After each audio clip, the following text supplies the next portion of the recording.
Assertion and recent type question பார்க்கலாம். HF அப்படிங்கிறது strong acid. எதோட கம்பேர் பண்ணும்போது HCl, HBr, HI இதான் அசர்ஷனா கொடுத்திருக்காங்க. அண்ட் ரீசனா என்ன கொடுத்திருக்காங்க?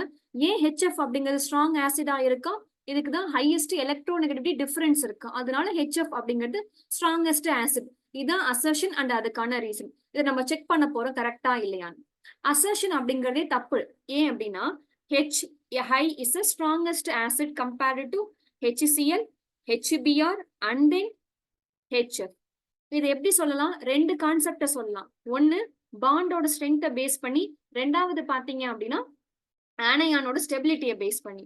எந்த அளவுக்கு பாண்ட் வீக்கா இருக்கோ அந்த அளவுக்கு அது என்ன பண்ணும் அப்படின்னா H+ கொடுக்கும், ஸ்ட்ராங் ஆசிட்னு சொல்லுவோம். அப்ப வீக் பாண்டா இருந்தாதான் எனக்கு அந்த பாண்ட்ல இருந்து H+ ஈஸியா எலிமினேட் ஆகும். சோ பாண்டோட ஸ்ட்ரென்த்தை பாத்தீங்க அப்படின்னா HF ஓட பாண்ட் ஸ்ட்ரென்த் ஸ்ட்ராங்கா இருக்கும். ஏன்? ரெண்டுமே ஸ்மால் சைஸ், எனக்கு பெட்டர் ஓவர்லேப், பாண்ட் எனக்கு என்னவா இருக்கும்? ஸ்ட்ராங்கா இருக்கும். இதுவே HI பாத்தீங்க அப்படின்னா எனக்கு என்னவா இருக்கும்? H ஸ்மாலா இருக்கும், அயோடின் லார்ஜா இருக்கும். அந்த அளவுக்கு ஓவர்லேப் இருக்காது. சோ வீக் பாண்டா இருக்கு அப்படின்னா ஈஸியா எனக்கு என்ன ஆகும்? ஈஸியா ப்ரோக் ஆயிடும். எனக்கு பிரேக் ஆகி என்ன கொடுக்கும்? Easily broke and give H+. So strong acid.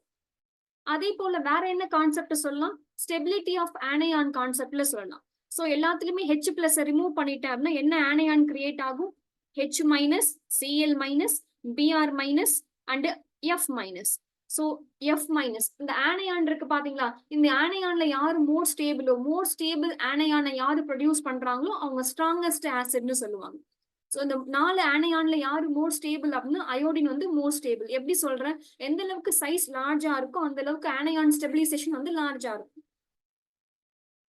Large size அப்படிங்கும் போது மோர் ஸ்டேபிள் ஆனையான் ஃபார்ம் ஆகும். H+ லாஸ் ஆனதுக்கு அப்புறம் ஸ்ட்ராங் தி ஆசிட். சோ அப்ப எனக்கு அசர்ஷன் அப்படிங்கிறது ராங். ஆட்டோமேட்டிக்கா A and B answer eliminate ஆயிடும். அண்ட் ரீசன் பாருங்க, HFக்கு லார்ஜஸ்ட் எலக்ட்ரோநெகட்டிவிட்டி டிஃபரன்ஸ் இருக்கும். கரெக்ட் தான். ஏன் அப்படின்னா H அப்படிங்கிறது அதோட எலக்ட்ரோநெகட்டிவிட்டி பாத்தீங்க ஹைட்ரஜனுக்கு அப்படின்னா 2.1 அண்ட் ஃப்ளூரினுக்கு பாத்தீங்க அப்படின்னா இருக்கிறதுலே ஹையஸ்ட் பாத்தீங்க அப்படின்னா 4. அப்ப லார்ஜஸ்ட் எலக்ட்ரோநெகட்டிவ் டிஃபரன்ஸ் யாருக்கு இருக்கும் அப்படின்னா லீஸ்ட் அண்ட் ஹையஸ்ட் வேல்யூக்கு தான் அந்த டிஃபரன்ஸ் வந்து லார்ஜா இருக்கும். அப்படி பார்த்தா HFக்கு தான் உங்களுக்கு லார்ஜஸ்ட் எலக்ட்ரோநெகட்டிவ் டிஃபரன்ஸ் இருக்கும். ரீசன் கரெக்ட், பட் அசர்ஷன் தப்பு. அப்ப A false, but R is true.